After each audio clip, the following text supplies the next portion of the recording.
Estou muito feliz porque hoje a gente começa uma série de mensagens Be Alive, focada naquilo que é o propósito e o porquê da nossa juventude. Essa série ela não carrega apenas o nome da nossa juventude, mas ela carrega muito da essência, do propósito e do porquê nós estamos aqui.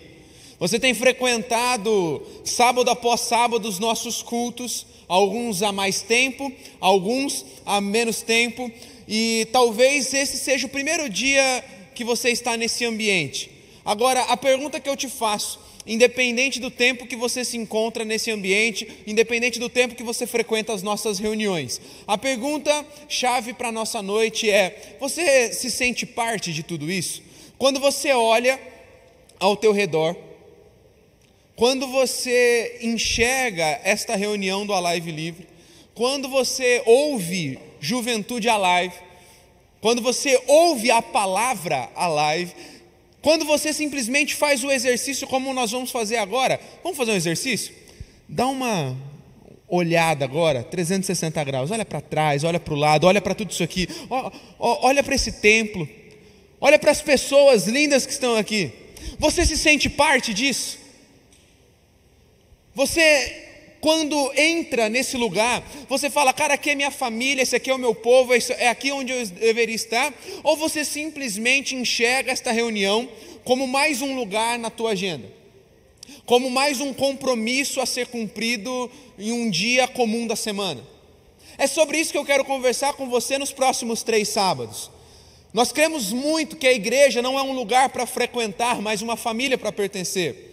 Hoje, a Juventude Alive, ela atua em 3 distintas faixas etárias. O Alive Up, de 12 a 17 anos, se reúne todos os sábados lá na arena, como você já sabe. Logo que você entra, você já enxerga a galera dos adolescentes. O Alive Livre, somos nós, de 18 a 25 anos, mais ou menos, somos os jovens que estamos aqui todos os sábados, aqui no nosso auditório principal. E temos ainda o Alive Way, que é a galera dos jovens mais de 26 anos, e não necessariamente isso se aplica 100%, mas a gente vai de uma forma bem orgânica, se adaptando, cada um na sua realidade, entendendo onde nos sentimos bem, onde temos os nossos amigos, qual é o nosso perfil de reunião. Mas as 3 faixas etárias fazem parte de uma mesma identidade, uma mesma juventude, que é a Juventude Alive. Além disso, assim como nas nossas igrejas Amor e Cuidado, a gente está presente em outras localidades pelo Brasil. Onde existe uma igreja Amor e Cuidado, tem um braço da Juventude Alive. Então, só nessa introdução você percebeu que você não está sozinho. Você pode dizer isso, fala assim: eu não estou sozinho. Você nunca está sozinho. Primeiro, porque a palavra de Deus vai dizer em Hebreus que Ele nunca nos deixaria, nunca, jamais nos desampararia. Ele está com você. E segundo, que estando em Cristo, eu e você ganhamos uma família. Essa pessoa que está do teu lado é tua família. Quando você entra em um ambiente como esse, você precisa entender que você não está vindo para mais um compromisso da tua semana. Quando você entra por aquela porta, quando você está se arrumando para vir aos sábados, você precisa entender que não é mais um compromisso na tua agenda, não é mais um lugar que você frequenta na tua semana tão movimentada e tão corrida. Você está vindo encontrar a sua família, você está vindo encontrar um povo que tem uma causa, um povo que tem um propósito, um povo que tem uma missão e um povo que tem um destino. E é sobre isso que nós falaremos nas próximas semanas. Nessa primeira mensagem, eu quero falar com você sobre povo. Salmo 133 diz: como é bom e agradável quando irmãos convivem em união. Fala comigo: união. É como óleo precioso derramado sobre a cabeça, que desce pela barba e a barba de Arão até a gola das suas vestes. É como o orvalho do Hermon quando desce sobre os montes de Sião. Ali o Senhor concede a bênção da vida para sempre. Bom, talvez você pegue um texto como esse e fale assim: cara, eu não estou entendendo nada. Óleo, barba, Arão, o que é isso? Eu não estou entendendo nada. Bom, então se atém ao final do versículo que vai fazer todo sentido. Ele diz que ali o Senhor concede bênção e vida para sempre. Quantos aqui gostariam de ser abençoados na sua vida? Levanta a mão.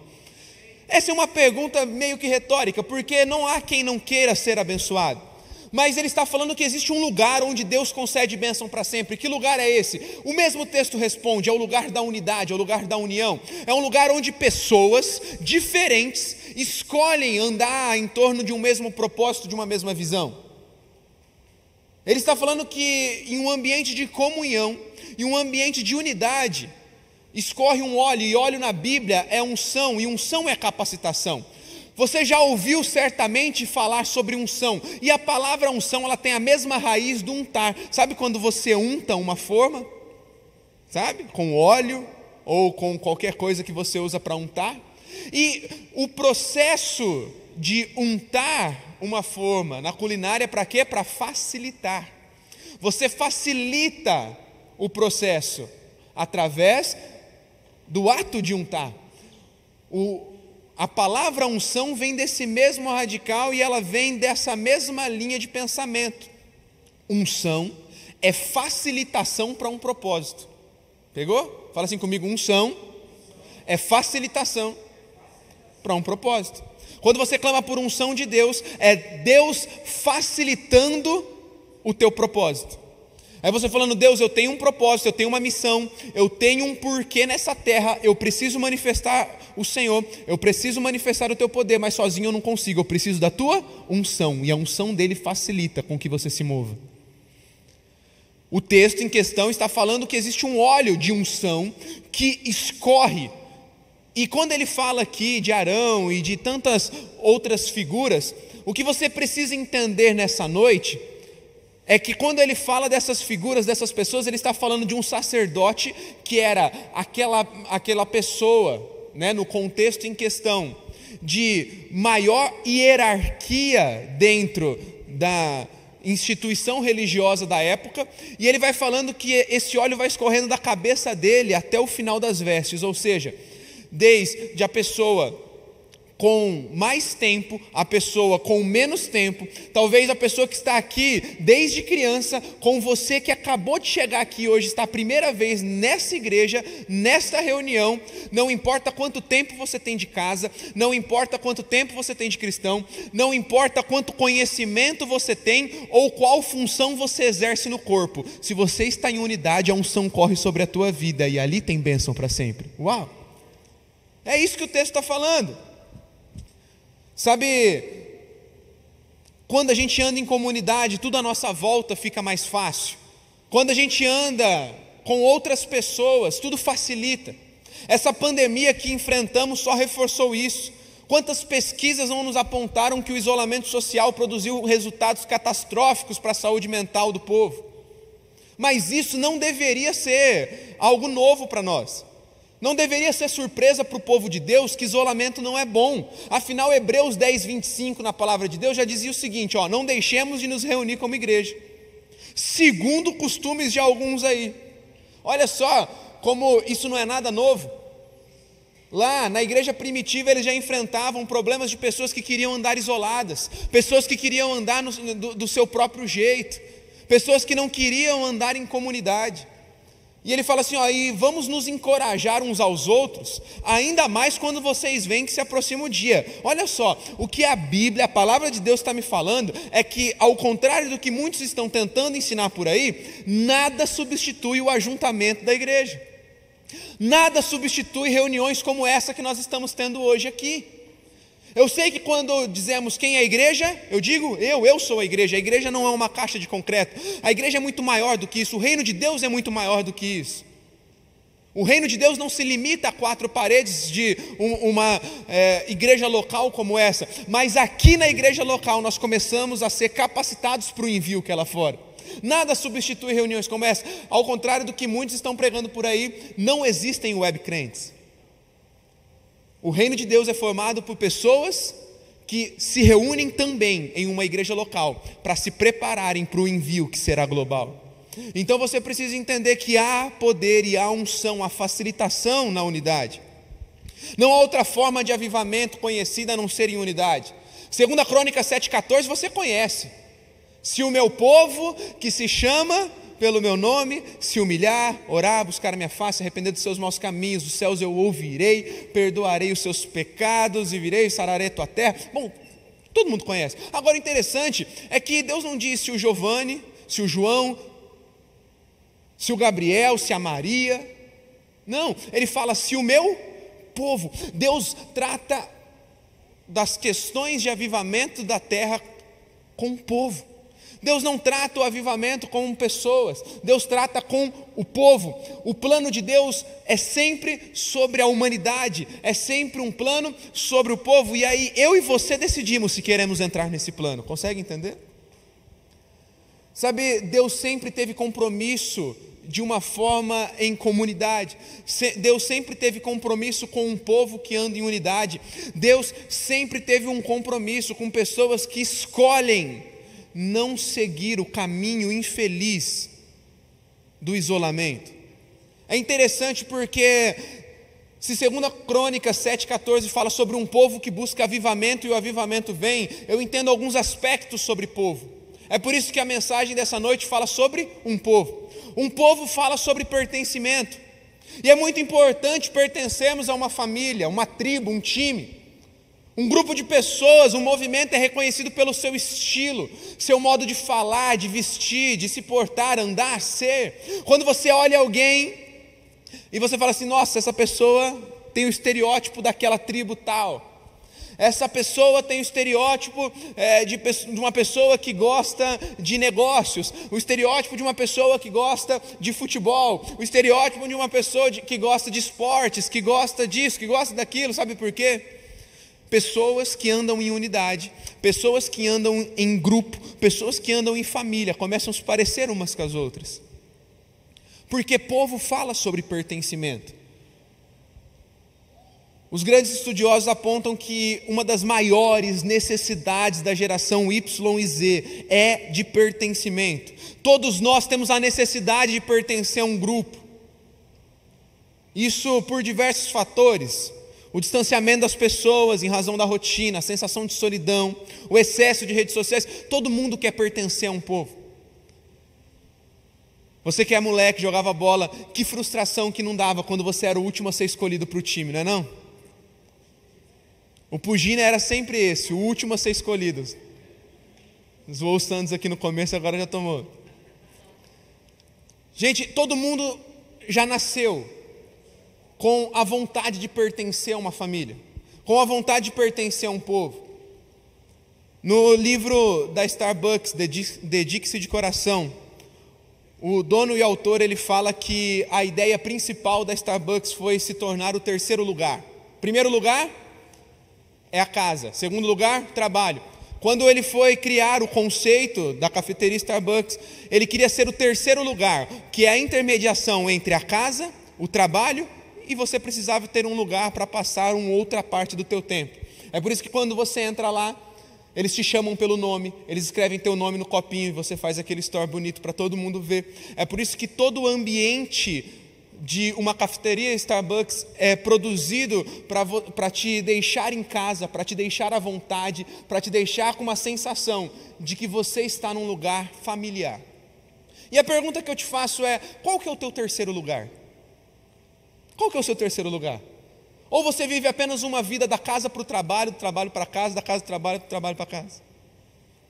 Qual é o teu terceiro lugar? Com quem você gosta de estar?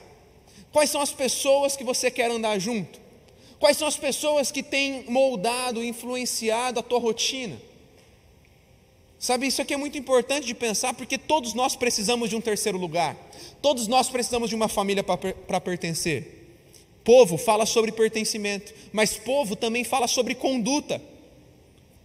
Povo fala sobre conduta. Essa é uma questão muito importante e incrível, porque um caso inusitado nos últimos anos chamou a nossa atenção e pode ser um bom estudo de caso para a gente hoje. O Lei Jun, CEO da Xiaomi, foi detectado há um tempo atrás usando um dispositivo da Apple. Isso causou um alvoroço na comunidade dos amantes da Xiaomi. E isso aqui foi importante porque nos ensina que não vendemos mais um produto, vendemos uma causa, vendemos uma família, vendemos um propósito. A comunidade dos amantes daquela marca se revoltaram por ver um CEO daquela marca usando uma outra marca.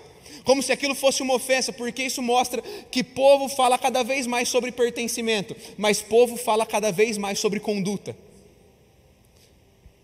A conduta daquele CEO não foi ilegal, ele tinha todo o direito de usar a marca que ele quisesse dos seus dispositivos, mas a sua comunidade o cobrou, porque cobrava dele uma conduta coerente com aquilo que eles anunciam. Se eles falam que têm os melhores serviços, se eles falam que eles têm os melhores dispositivos, como assim ele está usando um outro dispositivo senão o dele?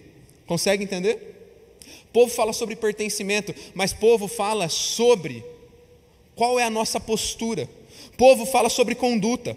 Movimentos e ideologias progressistas, tais como o feminismo, contra a família, pró-aborto, LGBT, perceberam essas necessidades da geração Y e Z de pertencerem, e por isso criaram tribos, famílias, identificados e fortalecidos pela sua conduta, e estando errada ou certa essa conduta aí já é outra história. Mas o problema é que talvez eles de forma ingênua estão sendo conduzidos dia a dia como massa de manobra e não percebem que os seus idealizadores pouco se importam com a conduta e com a causa deles, mas simplesmente com o poder. Agora uma coisa é certa, eu e você fazemos parte de um movimento muito maior do que esse. Nós fazemos parte de um maior movimento da história, que é o movimento do Evangelho, que não é apenas um movimento, é uma causa, é a maior causa da história, é o Evangelho. Jesus morreu por essa causa, mas Ele ressuscitou. Existem pessoas ao redor do mundo dando a vida também por essa causa, e eu e você fazemos parte dessa causa. Só que essa causa não tem idealizadores com más intenções, essa causa tem um só idealizador, e Ele está vivo nos céus e reina para todo sempre. Ele é o Senhor, Ele é o Redentor, Ele é o Criador de toda a humanidade. E a pergunta que eu faço é, se uma tribo também é conhecida pela sua conduta, nós que dizemos ser da tribo ou do povo de Deus, como tem sido a nossa conduta diante dos valores que Ele já nos ensinou? Essa é uma forte pergunta para nós nessa noite. A imagem que você transmite em sua rotina reflete a tribo a qual você pertence? Efésios 5:8, porque outrora vocês eram trevas, agora são luz, vivam como filhos da luz. Ponto. Que versículo precioso. Éramos trevas, agora pertencemos a uma nova família. Essa família é uma família de luz. Que família é essa? A família de Cristo. Ele fala, então agora vivam como filhos. Não adianta eu falar eu sou da família de Cristo. Não adianta eu falar eu sou da igreja. Não adianta eu falar eu sou evangélico. Não adianta eu falar eu sou da Juventude Alive. Ele está falando viva como filho da luz. Sabe, João 13:35, com tudo isso saberão que vocês serão meus discípulos, se amarem uns aos outros. O corpo de Cristo tem uma conduta. A gente está se portando e a gente tem vivido essa conduta de forma que as pessoas olhem para nós e falem assim, esse é um seguidor de Cristo? Nós aqui na Juventude Alive tomamos como conduta 7 princípios. São 7 princípios da conduta Alive. O primeiro princípio é buscar intimidade. O nosso desejo é que todas as vezes, pode deixar esse slide fixo aí para a gente ficar olhando. O nosso desejo é que todas as vezes que alguém olhar para um dos nossos jovens, ele veja pessoas que buscam tanta intimidade com Deus, que buscam tanto se relacionar com Deus, que eles falam assim, olha, pela intimidade que esse camarada tem, ele é da Juventude Alive, ele é um discípulo de Cristo. Nosso segundo princípio de conduta é viver em santidade. Nós queremos exercer e viver um estilo de vida santo que agrade ao Senhor. Santidade é estar separado. Queremos viver na contramão do mundo, viver os princípios e valores imutáveis da palavra de Deus, de forma que quando entrarmos nas faculdades, as pessoas vão olhar as pessoas que mais vivem em santidade, ou seja, separação. E as pessoas que mais vivem separadas do que aquilo que o mundo prega, esses vão falar assim, olha, aquele povo que vive diferente é um povo da Juventude Alive. Nós, como Juventude Alive, também faz parte da nossa conduta servir com alegria. Porque Jesus disse que maior é aquele que serve. E servir está ligado a todas as áreas. Como eu posso servir a minha comunidade? Como eu posso servir dentro da minha sala de aula? Como eu posso servir dentro de casa, na minha família? Como eu posso servir aqui dentro da igreja? Pense um pouco comigo sobre isso. que quando olharmos para essa igreja, que quando olharmos para a igreja Amor e Cuidado, as pessoas possam reconhecer, olha, essa pessoa serve demais, certamente ela frequenta as reuniões da Juventude Alive, porque ela ama servir. Ela ama servir independente do lugar onde lhe é colocado, seja para gravar um vídeo, seja para operar uma mesa de som, seja para adorar e tocar no ministério de louvor, seja para passar as salvas aos domingos, seja para lavar um banheiro, seja para servir no Conexão, seja para servir na recepção, na excelência, nos guardiões, nos centuriões. Se essa pessoa ama servir, ela certamente frequenta a Juventude Alive, porque essa é uma conduta da nossa juventude. Quarta conduta, exercer generosidade. Nós somos um povo generoso. Nós somos um povo generoso porque nós entendemos que Jesus fez o maior ato de generosidade da história. Ele deu a sua própria vida e por isso nós podemos dar também, inclusive, tudo que temos de volta a Ele e também aos nossos irmãos, porque nós somos pessoas generosas. Nada nos falta, nossa mentalidade é próspera. Só é generoso quem é próspero. E prosperidade não tem a ver com o que você tem de recursos, tem a ver com o que você tem de mentalidade. Porque quando você tem uma mentalidade próspera, você fala, eu posso dar e não vai me faltar, porque eu sei em quem eu tenho crido e minha fé está nele, eu sou descansado nele. Quinto, fluir no sobrenatural. Fluir fala sobre algo que é rápido, algo que flui, algo que não é tido como esforço. Momentos como esse que acabamos de fazer, de cura, momentos como esse que acabamos de fazer de palavras proféticas, não precisa de força para fazer, porque a gente flui. É normal, é da nossa rotina. Não é só aos sábados, de segunda a segunda, nas nossas faculdades, nos nossos trabalhos, a gente flui no sobrenatural. Quando as pessoas estão na nossa sala com dor de cabeça, com alguma enfermidade, talvez não estão conseguindo se concentrar na aula, nós somos os universitários que falamos, posso orar por você? E a gente ora e aquela dor de cabeça vai embora e Jesus é apresentado àquela pessoa através da cura. É assim que acontece. Uma outra conduta da Juventude Alive é fazer discípulos.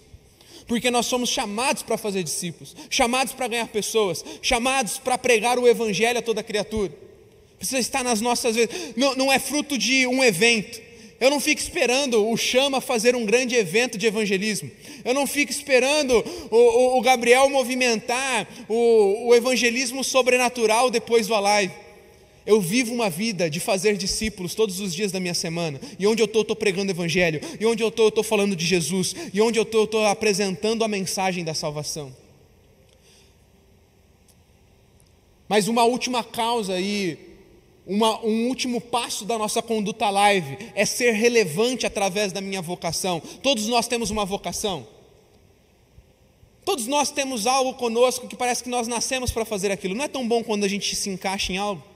Não é tão bom quando você começa uma faculdade, ou quando você começa um curso profissionalizante, ou quando talvez você não está fazendo nenhuma faculdade, nenhum curso, mas você está encontrando a tua área de atuação, talvez nas vendas, talvez empreendendo, talvez num esporte, talvez na área das artes, da mídia, do entretenimento, da moda, e aí você fala assim, nossa, achei minha vocação, eu amo fazer isso, e eu estou sendo bem sucedido fazendo isso. Mas um sétimo e último passo da nossa conduta é ser relevante dentro daquilo que Deus me chamou para fazer, porque Deus não chamou apenas pastores para pregar o Evangelho. Hoje a minha vocação é pregar e pastorear um povo através da plataforma e através da igreja. Mas eu sei que Deus chamou muitos de vocês para pregar Jesus e para mostrar Jesus através do direito, através das engenharias, através da psicologia, através da veterinária, através da odontologia, da medicina, através de tantas coisas, do esporte, através das artes, através da publicidade e propaganda, através do jornalismo.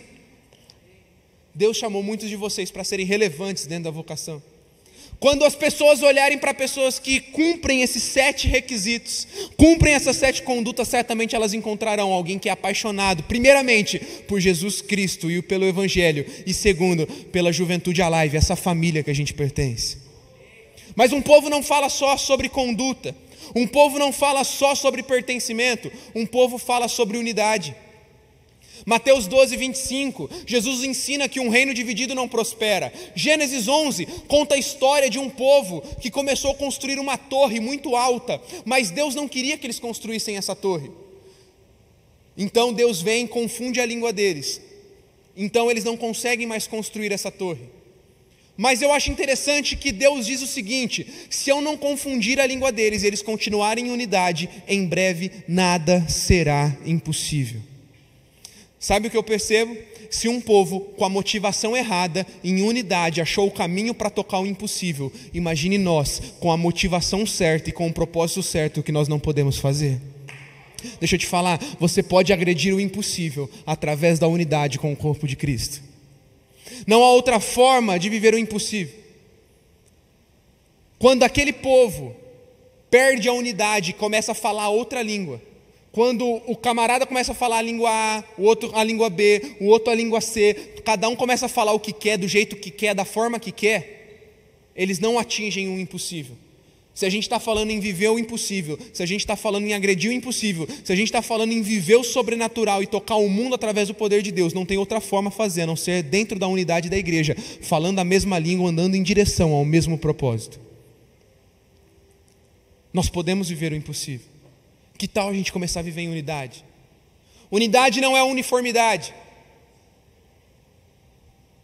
Unidade não quer dizer que a partir de agora nós seremos como massa de manobra, levados para um lado e para o outro, e que todos aqui têm que pensar da mesma forma, têm que ter a mesma opinião. Unidade fala sobre um propósito. Unidade fala sobre a mesma linguagem. Unidade fala sobre alguém que está no mesmo barco, e às vezes é necessário deixar a sua opinião de lado para remar em direção ao mesmo lugar. Eu acho que eu tinha que remar para cá, mas se o melhor para o bem comum é remar para lá, eu deixo a minha opinião e eu vou remar para o mesmo lugar, para o nosso barco não ficar parado, mas nosso barco avançar. Que tal a gente começar a entender isso e como família a gente deixar as nossas opiniões um pouquinho de lado? E a gente deixar um pouquinho de lado aquilo que nos separa, para correr em direção daquele que nos une. Perceba que não é daquilo que nos une, é daquele que nos une, Jesus Cristo de Nazaré, o único Senhor e o único propósito por nós estarmos aqui. Mas povo não fala só sobre pertencimento, povo não fala só sobre conduta, povo não fala só sobre unidade, povo fala sobre cura. Povo fala sobre cura, família é projeto de Deus. É a estrutura de governo do céu, Deus Pai, Filho e Espírito Santo, eles vivem como família. Deus, ao trazer família para o plano terreno, Ele queria que manifestássemos os valores e princípios da eternidade. Entretanto, família pressupõe desafios. A presença de Jesus não nos isenta de problemas. Não é um conto de fadas, não é um filme da Disney, viver bem em comunidade. Família tem diz que me diz, família tem traição, família tem um chateado com o outro, família tem feridas que são abertas. Mas o objetivo da vida não é evitar dificuldades, é nos mover a um propósito. E da mesma forma que ferimos aqui na comunidade local, nos curamos aqui também na comunidade local. A igreja não é um lugar de gente perfeita, mas a igreja é um lugar de pessoas imperfeitas, correndo em torno de um mesmo propósito. E quando estamos fazendo isso, às vezes vamos nos machucar, às vezes vamos ter atritos. Entretanto, vale a pena permanecer e pertencer a uma comunidade, a uma família, a um povo. Jesus nos ensinou a fugir do isolamento, porque talvez o que está faltando para nós é simplesmente decidirmos sentar junto, olho no olho, e resolvermos nossas diferenças. E dizemos: talvez eu te chateei, talvez eu te feri, talvez você me feriu. Mas a gente pode dar as mãos e a gente pode correr junto, porque o nosso propósito não é terreno, nosso propósito é eterno. A gente pode continuar confiante, porque a nossa causa é muito maior do que uma briga. A nossa causa é muito maior do que uma divergência de pensamento. A nossa causa é muito maior do que uma chateação porque eu não correspondi às tuas expectativas sobre a minha amizade. Povo fala sobre pertencimento. Povo fala sobre conduta, povo fala sobre unidade, povo fala sobre cura, mas povo também fala sobre influência. Os sociólogos apontam que 8% de pessoas falando as mesmas coisas, vivendo as mesmas coisas, estabelece uma cultura. Segundo o último censo, somos 22% de evangélicos, e a pergunta é: se 8% de pessoas falando as mesmas coisas e vivendo as mesmas coisas mudam uma cultura e moldam uma cultura, por que 22% de evangélicos não estão moldando a cultura do Brasil? A grande questão é que talvez estamos falhando em família, e como um povo, em estabelecer uma conduta, em estabelecer uma cultura que não é terrena, é celestial. Ser um influenciador e, como família, manifestar daquilo que são os princípios e valores celestiais. Se você já foi ferido na família, hoje eu te apresentei vários motivos para você ser curado na família. Hoje eu te apresentei vários motivos porque ainda vale a pena confiar, porque ainda vale a pena fazer parte de um povo. Jesus te chama para curar suas feridas. Da mesma forma que a comunidade um dia te feriu, a comunidade quer te curar. Nós precisamos viver em comunidade. Nós precisamos viver em família. Nós precisamos viver como um povo unido. O nosso propósito é maior que as nossas diferenças. O nosso propósito é maior que as nossas falhas. Se a igreja, como instituição, falhou com você algum dia, hoje eu vim te dizer que a igreja é formada por pessoas falhas, e quem sabe eu mesmo possa ter falhado contigo. Mas que tal a gente sentar, conversar, resolver as nossas diferenças e entender que elas não podem nos separar, porque tem um propósito muito maior para tudo isso. Que tal hoje você procurar alguém que talvez você precisa pedir perdão? Que tal hoje você procurar alguém que você precisa perdoar? Que tal hoje você procurar alguém que você só vê de vez em quando aqui nas nossas reuniões, mas que o Espírito Santo vai te incomodar, chegar nela e falar assim, talvez eu tinha uma impressão errada sobre você, mas hoje minha vida não vai ser movida por impressões, minha vida é movida por propósitos, e eu estou junto contigo até o fim, porque Jesus é o motivo, Jesus é o propósito. Nós somos um povo tem uma conduta, um povo unido pode tocar o impossível.